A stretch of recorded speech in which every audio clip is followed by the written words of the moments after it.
We have a chart here of all of the former Obama officials that are ready to go in the Biden cabinet here. Let's run through a couple of the big names that we need to know. Let's start with A. Blinken.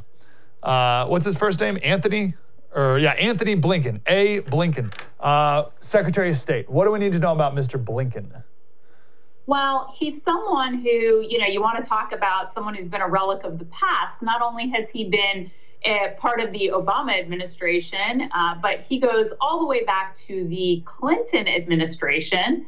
And when Joe Biden was the Senate Foreign Relations Committee chairman, he was his staff director. So he has a very long past with not only the Clintons and the Obamas, but really with Joe Biden. I think the most egregious thing about him is the Iran nuclear deal and his role as one of the chief architects of the negotiations that sent billions and pallets of cash back to the Iranian mullahs to support state-sponsored terrorism.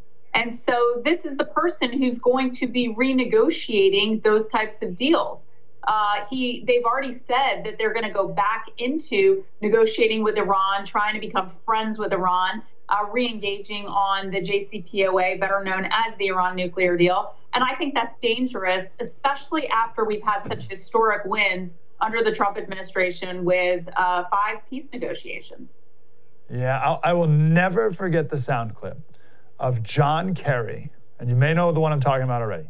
John Kerry was at some event, whatever. And he said, it is impossible. He said, there's these people out here who have this idea that you can negotiate peace with the Arab world, and then they'll pressure the Palestinians to have peace with Israel. He says that is impossible. It will not work. It will never work. I promise you, it will not work. You must first have peace with the Palestinians, Israelis, and then you can have peace with the Arab world. And then Kushner and Trump came in and did it exactly how he said it could not be done. That is, I think, the perfect metaphor for where I feel like this conversation is going, that we're going to have more the same people who have been trying these failed ideas over and over and over again to what? Give it another go? Right. Well, and that's the difference between someone who is a government bureaucrat for decades and someone who is a CEO, someone who comes from the outside world of politics and doesn't say, well, I'm hamstrung because it's never happened before. It can't happen. And that's the danger that you have with these very closed-minded and people who have just been in government for too long. And that's John Kerry. And what's his new position?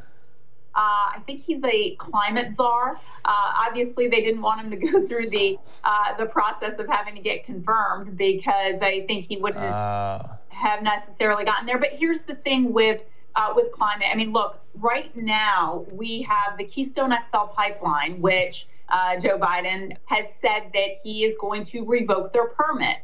That is terrible for U.S.-Canada relations. It's terrible for the workers on both sides, the oil engineers, the laborers, the people that just work hard on these on the pipeline. These are good paying jobs for people in the heartland of America, and they're taking those away. They're crushing the fossil fuel industry just as Joe Biden said he would in that first debate with President Trump. Wow, that was deep and insightful. I want more of that. Like, subscribe, get more.